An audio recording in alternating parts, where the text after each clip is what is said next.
In FY19, Greaves Cotton was everything a quality investor dreams of. 24% return on capital, zero debt, a pile of cash sitting on the balance sheet, and a business that controlled 75% of India's three-wheeler diesel engine market. This was not some speculative small cap. This was a decades-old company. But 5 years later, the same company reported a net loss of 367 crores. In this video, we will look at how does a debt-free, high ROC, dominant market leader end up with such a huge loss, and what does this teach us. Let's go back to understand why Greaves was so good in the first place. In 1976, Greaves partnered with Lombardini, an Italian engine manufacturer, to build a lightweight, high-speed engines. These new engines beat the old, bulky traditional engines in three simple ways.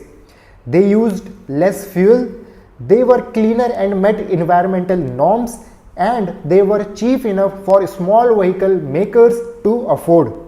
So with this, Greaves started supplying these engines to three-wheelers, mini trucks, gensets and farm equipment makers across the country.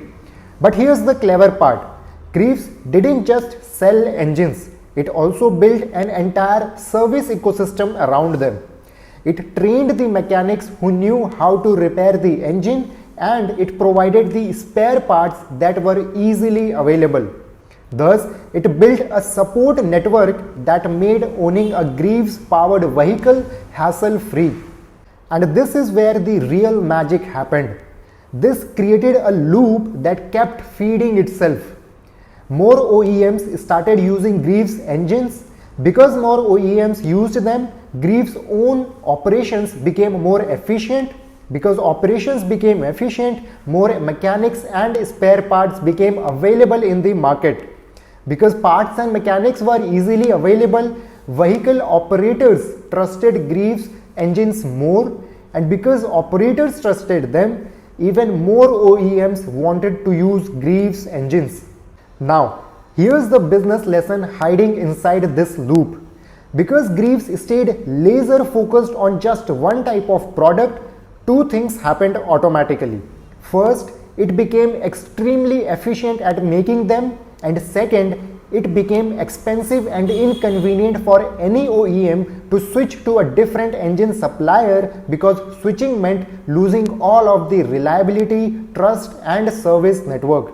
So, efficiency plus switching cost gave Greaves the pricing power. And pricing power is exactly why Greaves could run a business with a high return on capital and zero debt on its books. So the question naturally comes, if Greaves had such a good business model, why did it suffer a massive loss in FY24? Well, the reason lies in the very same laser focus that made Greaves great in the first place. Sitting quietly underneath this business model was a landmine. The entire automobile industry, not just in India but globally, was beginning a structural shift from internal combustion engines to electric motors. And Greaves wasn't blind to this. In fact, back in early 2018, the MD of Greaves Cotton himself said that the market needs to be ready for technological, regulatory and business model disruption by 2020. So understand this clearly. The problem was never that the engine business would vanish overnight. The real problem was that a very large share of Greaves' earnings depended entirely on that one division, which is expected to decline going forward. This, ladies and gentlemen, is the technology risk in its purest form. And the scary part is, it doesn't even show up in the performance numbers until it's too late. So how did Greaves try to protect itself?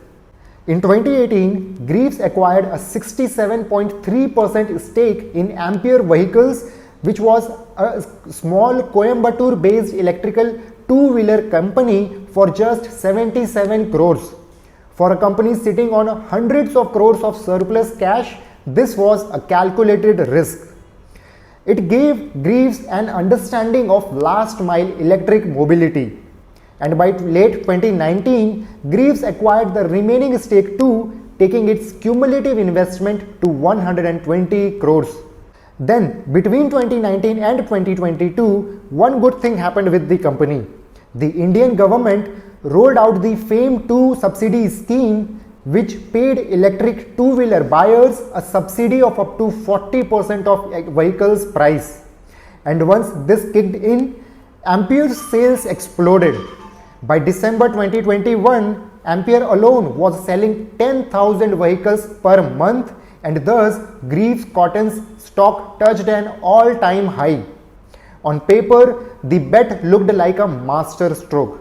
Then in 2023, a large global automotive investor called Abdul Latif Jameel invested $150 million, which is roughly 1,160 crores, for a 35.8% stake in Greaves Electric Mobility, the renamed entity that housed Ampere.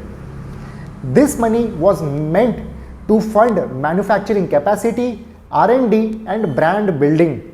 By FY23, the electric vehicle business had grown to nearly 42% of Greaves' entire consolidated revenue. But here is where we need to pause and think like an analyst. The electric vehicle business and the engine business doesn't have the similar economics. Unlike the engine business, electric vehicle business demanded continuous and heavy spending on product development, distribution and marketing just to stay in the game. And because of this, the return on capital of the combined business had already slipped down to just 15%. This means the overall business was already declining. Then came the big blow.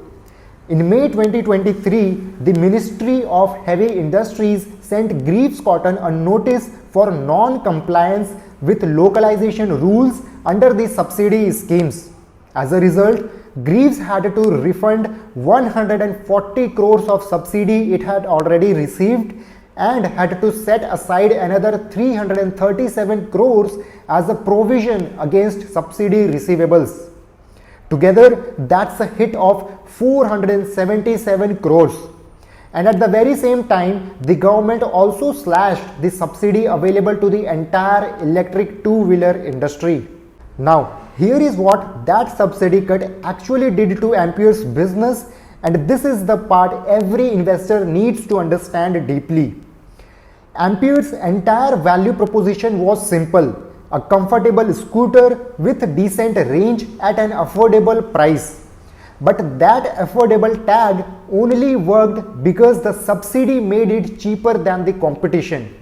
The moment the subsidy shrank, Ampere's effective price rose close to that of the rivals who already had better performance, better design and better service quality. Without the subsidy cushion, customers had no real reason to choose Ampere anymore. And the result? The electric vehicle division's revenue crashed from 1,124 crores in FY23 to just 612 crores in FY24, a fall of around 46%, which is almost entirely because of fewer units sold. The division posted a loss before tax of 216 crores. So if we connect the dots, Greaves' loss came from two forces hitting together. One, a sharp drop in EV sales volume, and two, the subsidy refund and receivables write-off. And both of these were not one-off accidents. They point to something structural, which is Greaves simply wasn't an efficient manufacturer of electric vehicles. And this is why Greaves incurred a loss in FY24. And this brings me to the three key lessons that can be learned. Lesson number 1. A dominant market share today tells you nothing about tomorrow. Greaves had 75% market share in diesel three-wheeler engines. That number was irrelevant the moment the underlying technology changed. When you evaluate a competitive advantage, always ask what technology shift could make the entire product category disappear. Lesson number 2. Small optional bets on a new technology are healthy, but all-in bets are not. Entering a right industry does not guarantee the success. The company still needs the right product, distribution, service, cost structure, and right capital allocation. Funding from the old business must have milestones. And finally, lesson number 3. A growing market can destroy capital. Electric two-wheelers market may gain penetration while manufacturers lose money. Subsidies can stimulate adoption but also hide weak unit economics. So, the real takeaway for you as an investor is this. The biggest risk to the great business is rarely a competitor stealing its customers. It's a technological shift making the entire business irrelevant. And also management's own overreaction to that risk by chasing the new technology with the same aggression that built the old business without matching the size of the bet to the certainty of the outcome. And that brings me to the end of this video. And I hope this video provided you some value. If this video provided you some value, please like this video and subscribe to this channel. Thank you so much for watching.